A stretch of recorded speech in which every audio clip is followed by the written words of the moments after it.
자, 이 대표가 공천 파동에 대응해서 당 수습에 좀 방점을 둔 행보를 계속해서 보이고 있습니다. 민주당 탈당해서 국민의힘으로 옮겼죠. 김영주 의원 어제 지역구를 찾았고 또 하나요. 여기서 긴급 현장 기자회견도 가졌는지 저희가 어떤 얘기인지 자세히 짚어보도록 하겠습니다. 자, 장가 기자, 저희가 어제 살짝 짚긴 했는데 사안이 하루 만에 굉장히 커졌어요. 이 부분이 뭐냐면 전남 순천 광양 곡성 구례을에 전략 공천됐던 권향엽 전 청와대 균형비서 인사비서관, 굉장히 긴데 이 부분을 두고 사천 논란이 불거졌었는데 하루 만에 굉장히 커졌어요. 이재명 대표가 굉장히 목소리를 크게 냈거든요. 네, 그렇습니다. 지난 대선 때 이 권향엽 후보가 이재명 후보 캠프에서 배우자실 부실장을 역임을 했습니다. 그러니까 김혜경 여사와 관련된 업무를 한 겁니다. 민주당에서는 이 권 후보를 당초에 전남 순천 광양 곡성 구례을에 전략 공천을 했습니다. 이게 왜 문제가 됐냐면 이 지역의 현역인 성동영 의원이 하위 20%를 받은 것도 아니고 돈봉투 등 혐의로 재판을 받지도 않는데 갑자기 컷오프가 됐기 때문입니다. 논란이 커지자 권 후보가 스스로 어제 오후 2시에 이 전략 공천 철회 요청을 하게 됩니다. 이후 5시에 최고위가 긴급 소집이 됐는데요. 결과적으로 이 현역 의원과 함께 경선을 치르게 됐습니다. 민주당에서는 전남 지역에 이 여성 의원이 애초에 없었고 또 이번 총선에서 여성 30% 이상 공천 조항이 있는 점을 감안을 해서 이 권 후보를 전략 공천했었다라고 밝혔는데요. 또 권 후보 역시 자신은 이재명 대표의 부인인 김혜경 씨와 사적 인연이 없고 자신은 부실장을 역임했을 뿐이지 개인 수행비서를 한 적도 없다라고 언급을 했거든요. 또 이재명 대표도 어제 작심 발언을 했습니다. 목소리 들어보시죠. 권향엽 전 당직자를 단수 추천했다고 그 사람이 제 아내의 비서라는 등 사천을 했다는 등 이런 가짜뉴스를 보도하는가 하면 그걸 집권 여당이 증폭시키면서 민주당의 공천 시스템을 폄하하고 정당한 공천 행위를 사천으로 조작 왜곡하고 있습니다. 국정을 책임지고 있는 집권 여당, 이래서야 되겠습니까? 제 아내는 그 사람과 아무런 개인적 인연이 없습니다. 민주당의 당직자 출신으로서 대통령 후보 배우자실 여러 명의 부실장 중에 한 명이었을 뿐입니다. 그게 어떻게 개인의 비서로 전락할 수가 있습니까? 가짜 뉴스는 선거에 영향을 미치려는 선거 범죄로 규정하며 일부 언론과 국민의힘 한동훈 비대위원장 등 관계자들을 내일 고발 기록했습니다. 쭉 들으셨는데 이재명 대표가 굉장히 격앙이 돼 있고 민주당 쪽에서는 고발하겠다, 강경 대응을 밝혔습니다. 어쨌든 종합해 보면은 전략 공천이 논란이 됐고 어제 갑자기 또 경선으로 됐다. 이례적인 상황이긴 한데 김상일 부대변인. 네. 일단 보면은 누굴 막론하고요. 네. 배우자 관련, 특히 가족 포함해서 배우자 관련해서는 어느 후보를 어떤 인물을 막론하고 굉장히 네. 반발을 사왔지 않습니까? 네. 굉장히 민감한 부분인데 네. 자, 이제 민주당에서는 가만히 있을 수 없다. 네. 이런 판단을 쓴 것 같아요. 저는 좀 이게 과유불급일 수 있다고 봐요. 예. 왜냐하면 윤석열 대통령도 배우자에 대해서 이런 모습을 보여가지고 국민한테 좋게 판단되지 않거든요. 자기와 가까운 사람일수록 조금 더 춘풍추상, 좀 더 가을 서리발처럼 좀 엄격한 모습을 보이고 네. 잘 설명하는 모습이 필요하다고 봐요. 저는 이게 정치는 경기가 아니라 경연이다. 제가 이런 말씀을 지난번에도 드렸지 않습니까? 결국 무대 위에서 몇 팀, 뭐 2팀 내지는 3팀, 4팀이 경쟁을 하지만 그 경쟁을 보고 점수를 주는 건 국민입니다. 다시 말해서 국민의 눈에 어떻게 보이느냐가 되게 중요한 거예요. 당직자 출신 맞고요. 여러 부실장 중에 한 분 맞아요. 그래서 저쪽 국민의힘에서 너무 과도하게 공격한 게 맞아요. 그러면은 과도하게 공격한 부분만 부각시키면은 되는 거거든요. 근데 보십시오. 당직자가 좀 많습니까? 거기에도 보직과 역할이라는 게 있는 거예요. 그 보직과 역할이 여사와 관련된 보직과 역할이었으면 국민 눈에는 가까울 수 있지. 이렇게 의혹을 갖게 되는 겁니다. 의구심을. 그러면 지금 이렇게 잘 처리했잖아요. 예? 국민 눈높이에 그렇게 보였고 우리가 그거를 깔끔하게 해소할 수 없다면 우리가 더 당당하게 그럼 경선으로 갈게. 아주 전 잘했다고 보거든요. 이렇게 처리를. 예. 그래서 이렇게 처리해서 보여주고 그 모습을 본 국민에게 그러면 국민의힘에서는 왜 배우자와 관련된 어떤 여러 의혹에 대해서 당신들은 이렇게 처리 안 합니까? 보여줘봐.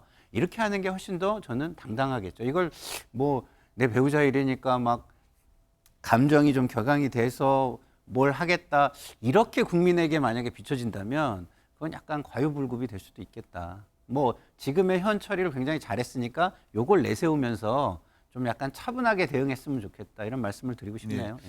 준수 의원님, 일단은 김상일 부대변인은 일단 국민의힘에서 과도하게 좀 공세를 편 측면이 좀 있다 이렇게 말씀하셨고, 민주당에서는 일단은 번복을 해서 곧장 경선으로 가겠다라고 대응을 발빠르게 했거든요. 쭉 어떻게 보셨습니까? 지금 선거철이잖아요. 저는 국민의힘 쪽에서는 충분히 할 만한 지적이나 비판을 했다고 생각을 합니다. 할만했다. 네. 왜냐하면 사실은 민주당이 이제까지 전략공천이라는 거를 제대로 많은 국민들이 납득할 수 있는 전략공천을 해왔다면 저런 사안은 묻힐 수도 있었을 건데, 그동안 민주당의 전략공천이라고 하는 거는 비명 횡사, 친명 횡재의 수단으로, 개파공천의 수단으로 쓰여왔기 때문에 그렇게 인식하고 있는 국민의힘뿐만 아니라 국민의 입장에서도 저거는 당연히 있을 수 있는 지적을 한 거다. 저는 그렇게 보고요. 네. 어제 저 상황에 대해서 이재명 대표가 저렇게 발끈, 어쩌면 막 호들갑스럽게 강하게 반응하는 걸 보면서 뭔가 자신들의 실수나 잘못을 오히려 다른 쪽으로 이 화살을 돌리면서 화풀이를 국민의힘 쪽에다 하고 있는 거 아닌가 하는 생각이 들었는데요. 생각해 보세요. 만약에 입장이 박혀서 국민의힘 쪽에서 저런 상황이 발생했다면 민주당에서 이거 가만히 지나갔겠습니까? 반드시 어쩌면 지금 국민의힘이 하는 것보다 훨씬 더 강도 높게 저는 난리를 치지 않았을까 이런 생각을 하는데, 네. 어제 그냥 이재명 대표 화낸 거를 넘어서 이제 아까 대변인 발표를 보니까 고발을 한다고 하더라고요. 그것도 뭐 허위 사실, 뭐 가짜 뉴스. 아니 어제 국민의힘에서 내놓은 지적사항 중에 허위 뉴스가 어디 있고 가짜 뉴스가 어디 있고 허위 사실이 어디 있습니까? 그거 제가 보기에는 하나도 없는데 그냥 민주당 쪽에서 그냥 화가 나서 스스로 이렇게 한 것 같은데, 네. 제가요 여기서 좀 지적드리고 싶은 게 뭐냐면 저 권향엽 후보, 저분은 제가 과거에 현역 시절에도 제 눈에도 띄었을 만큼 민주당에서 굉장히 오래 일한 당직자고 굉장히 유능하다는 평가를 받았던 걸로 저도 기억을 해요. 그렇습니까? 그러는 중에 또 대통령실 인사비서관도 지냈고 다시 돌아와서 4년 전에도 아마 도전해서 경선도 치렀던 걸로 제가 이번에 기사 보고 알았는데요. 네, 맞습니다. 아니 그런 유능한 당직자 출신 인물을 그냥 자연스럽게 경선을 시키든가 아니면 비례로 주던가 이런 식으로 했으면 아무 문제가 없었을 텐데, 유독 저 순천 지역에 그것도 벼랑간에 갑자기 여성 전략특구 지정을 하고 거기에 현역으로 있는 사람하고 경선도 아니고 그냥 컷오프를 시키고 저 권 후보를 줬는데, 국민의힘 쪽에서 보기에는 저 사람의 이력을 보니 부실장 타이틀이 있었던 거예요. 그런데 보세요. 배우자실 부실장. 네, 배우자실 부실장인데 그걸 비서라고 얘기했다고 막 어제 허위 사실, 뭐 가짜 뉴스 이렇게 하는데, 네. 통상 부속실의 모든 직원들은 그냥 비서로 통칭을 하는 게 우리 상례잖아요. 그런 차원에서 이야기를 하고 지적을 했던 건데, 워낙 이제 재발저리다고 화들짝 놀라서 저렇게 시끄럽게까지 대응을 할 일인가 저게. 예. 뭐 그런 생각을 해서 제가 어제 저 상황을 보고 좀 어이가 없었습니다. 네, 그렇군요. 자, 법적 조치 이런 얘기가 나왔는데 한동훈 비대위원장도 굉장히 여기에 대해서 발끈한 게 있는데 한번 목소리 듣고 오겠습니다. 뭐 법적 조치할 거다 그렇게 냈던데요? 제가 그거 3번 읽어봤거든요. 어떤 부분이 사실이 아니라는 건가요? 뭐 배우자 부속실에서 실장, 부실장 이런 사람들 다 단수 공천하는 거 아니에요?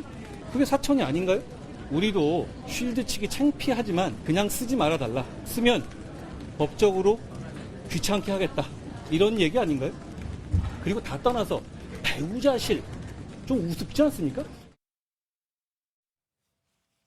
네, 쭉 들으셨는데 김상일 부대변인 어떻게 좀 보십니까? 뭐 법적 조치에 대한 해석을 한동훈 위원장이 내놨는데 쭉 어떻게 들으셨습니까? 아니 뭐 하려면 할 수는 있겠죠. 이제 수행비서라고 꼭 찍어가지고 했으니까 사실 수행비서는 아니잖아요. 수행비서라는 건 거의 뭐 문고리라고 우리가 표현하죠. 다른 말로 수행비서는. 근데 국민의힘에서 또 권전 비서관이 좀 수행비서가 아니면 SNS에다 수행하는 사진을 또 왜 올렸겠냐 이런 또 반박도 수행비서가 하더라고요. 아닌 사람들도 현장에는 가요. 근데 수행비서는 상시적으로 따라다니면서 뭐 전화도 받고 연결 역할도 하고 문고리 역할을 하잖아요. 예. 그래서 그 정도는 아니니까 수행비서라고 한 거는 좀 실수였다 이렇게 해주면 될 것 같고 그렇게 실수를 인정하면 민주당도 고발까지 하는 거는 제가 아까 말씀드렸지만 네. 과유불급일 수 있고 이런 생각이 저는 듭니다. 네. 설주환 실장님 일단 변호사시기도 하시잖아요. 뭐 민주당이 고발, 그 국민의힘에서 무고죄로 책임 묻겠다 이게 뭐 가능합니까? 그러니까 이게 지난 대선 때도 저는 네. 수없이 저도 고발장 많이 써봤고 그랬지만은 네. 다 뭐 기각되거나 각하되거나 무혐의 되거나 그랬기 때문에 이건 그냥 정치적인 수사에 저는 불과하다고 봐요. 그러니까 저는 이재명 대표가 얘기하는 부분 조금 감정적으로 좀 앞섰다. 그리고 어찌 보면 배우자 프레임이라는 것을 그러니까 예를 들어서 그 지금의 이제 대통령 부인이신 이제 김건희 여사를 공격하는 데 써야 되는데 여기에 김혜경 여사가 같이 들어가 버리게 되면 이 물타기가 돼 버리니까 이걸 강력하게 반발을 하면서 저는 뺐다라고 생각을 해요. 네. 기본적으로. 그렇지만은 뭐 국민의힘에서도 뭐 이 부분과 관련해 가지고 무고죄로 고발을 한다고 하니까요. 뭐 이건 뭐 수사기관에서 어떤 수사를 해 봐서 그게 해당하는지 여부만 저는 지켜보면 될 일이라고 저는 보고요. 네. 어쨌든 간에 조금 저는 전략공천관리위원회에서 이 부분 좀 잘못한 것 같습니다. 그렇게 예를 들어서 여성 전략지구, 그 다음에 그 30%를 여성으로 내야 된다라는 어떤 대원칙이잖아요. 그렇다고 한다면 선거 전에, 공천 전에 그걸 지정을 해가지고 그 지역에서는 다른 남성 후보들이라든지 괜히 헛되이 거기에서 시간과 돈을 들이면서 후보들이 운동을 할 필요가 없잖아요. 그렇게 예. 미리 정해놨다고 한다면 그래서 더 아니면 권양엽 후보에 대한 자질을 떠나서 다른 여성 후보들도 거기에 같이 경쟁을 할 수 있지 않았겠습니까? 그걸 근데 이 공천 거의 마무리돼가는 시점에서 갑자기 그것을 현역 의원을 컷오프시키고 정했다는 부분이 잘못됐다는 부분이에요. 그렇기 때문에 저는 이번에 어떤 전략적인 판단이 민주당으로서 상당히 어찌됐든 간에 결과적으로는 본인들이 잘못했다는 것을 인정한 꼴은 되는 것은 아닌가 싶습니다. 덧붙여서 질문드리면 심야 최고위에서도 이 전략공천 반대 의견이 다수 제기됐다고 하지 않습니까? 네. 이 부분은 좀 어떻게 보십니까? 그러니까 저같이 생각한 게 대부분이었을 거예요. 그러니까 이래서 명분을 그러면 왜 전략 공천 지역으로 하냐, 여성 전략 지역으로 하냐, 그리고 여기에 대해서 설명을 못하는 게 민주당이 왜 그러면 현역의 서동영 의원을 컷오프 시켰냐에 대한 어떠한 근거가 없어요. 근거를 제시해야죠. 서동영 후보가 이 권양의 후보에 비해서 경쟁력이 현저하게 떨어진다든지, 예. 아니면 지역에서의 어떤 뭐 다른 뭐 무슨 문제가 있다든지 이런 제시를 해야 되는데 전혀 거기에 대한 근거도 제시하지 못한 채 그냥 우리는 여성 전략으로 그냥 이렇게 정했고. 그다음에 권양엽 의원을 다 추천하겠어라고 해버린다 한다면 어느 누가 이것을 그러니까 납득을 하겠습니까? 네. 이해가 되는 공천이어야 되는데 이해되지 않은 공천이었기 때문에 저는 이런 사단이 발생한 게 아닌가 싶습니다. 예. 설 실장님 잠깐 언급하셨지만 김상일 부대변인 네. 일단은 여사 대 여사의 논란으로 번질 가능성이 있다. 김건희 여사 대 김혜경 여사로 좀 논란이 번질 가능성이 있다. 이렇게 좀 말씀하셨는데 네. 이걸 좀 차단하려고 좀 강경하게 민주당 이재명 대표 쪽에서 좀 나왔다고 봐야 될까요? 어떨까요? 차단하려면 강경하게 나올 것이 아니라 깔끔하게 나와야죠. 깔끔하게. 네. 강경하게 나오면은 힘없는 사람들 입장에서 힘 있는 사람들은 다 저렇게 하는구나. 김건희 여사도 저렇게 하고 김혜경 여사도 저렇게 하고 아이고 힘없는 우리만 죽는구나. 우리는 어디다 기대지? 이렇게 생각하지 않겠습니까? 그래서 저는 지금 국민들의 마음이 되게 심란할 것 같아요. 지금 현재 정치권을 보면 와 우리가 심판할 때가 너무 많은데 이 심판을 위해서 우리 표는 어디다 줘야 되나 이 고민이 너무 많을 것 같아요. 왜?